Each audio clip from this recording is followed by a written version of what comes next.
everyone, welcome to another episode of RawRadiantHealth.com, and I'm Natasha St. Michael, and thank you so much for joining me. So today I want to actually talk about the Thanksgiving holidays, because they're coming up this week, the American Thanksgiving holidays, and I've received a lot of emails, people asking me any tips or things that they can do, and last week I sent out in my newsletter 5 of my top 5 tips to get through the holidays, and I will post that also on my blog in case you're not on my mailing list or you didn't receive it or whatever. So you can go to my blog, today's post, and you'll see it there. So what I want to actually talk about, because it's Tuesday and the holidays are coming up on Thursday, is I want to actually direct you guys to look at maybe some of your fears about the holiday in another perspective, because what I've noticed is that, the majority of emails I get about the holidays is that people are describing like this fear that, like, what are they going to do with all that food, and how are they not going to eat it? And it's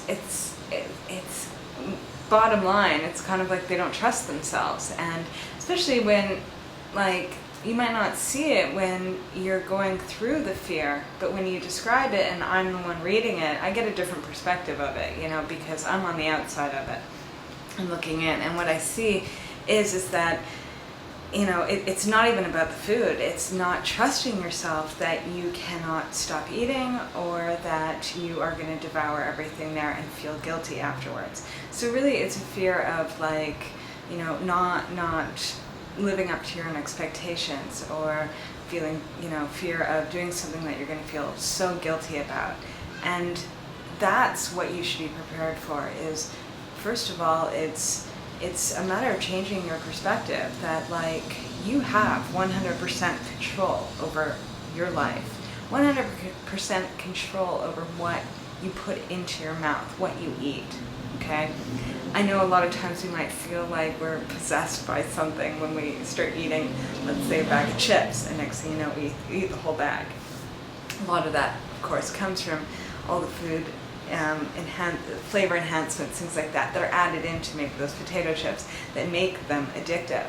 But even so, you do have that control. Okay?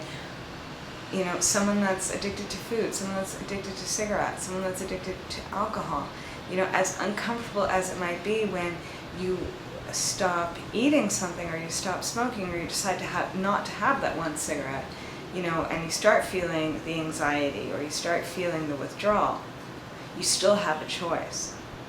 And it's something that everyone needs to remind themselves, that as uncomfortable as it might be, and as scary as it might be to say no to something, or to stop once you find yourself about to go overboard with something, you have to, instead of feeling like you're weak, you have to look at how strong you are, that you're able to stand up to yourself, to those addictive behaviors and tendencies, and able to stand up and be like, no, I'm stopping now.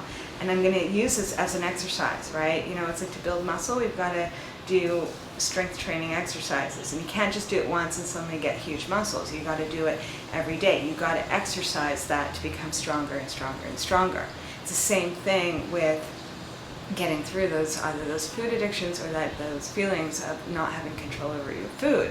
Use the holidays as an opportunity to start exercising that muscle, to fill up your food with a plate of food, but not to eat everything. To stop when you're full. Stop halfway through and, push the plate aside, allow yourself to digest, maybe have a little bit more after, but to take it slow and not feel like you need to consume everything on the table. So it's about looking at the holidays as like, this is an opportunity to gain more control over your life, over your eating habits, over everything.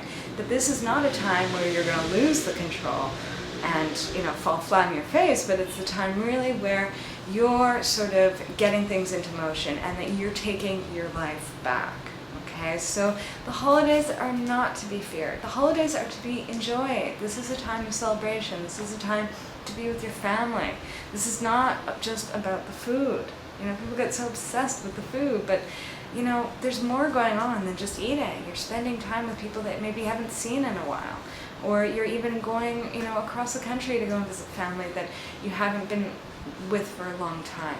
You know, or you're seeing your family that lives right next door and you're just having yet another meal. But, you know, it's a time where you're taking the time out to be with family and friends. And that's the priority. That's the focus.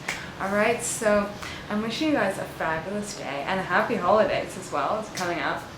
And also to remind you too that next Wednesday is December 1st, and we're doing the next 10-day juice fast. It's the last one of the year, and I decided to do it like smack straight in the beginning of the month so that those of you that want to do it before the holidays start and you can lose a bit of weight so you can feel so good once like Christmas and Hanukkah come along.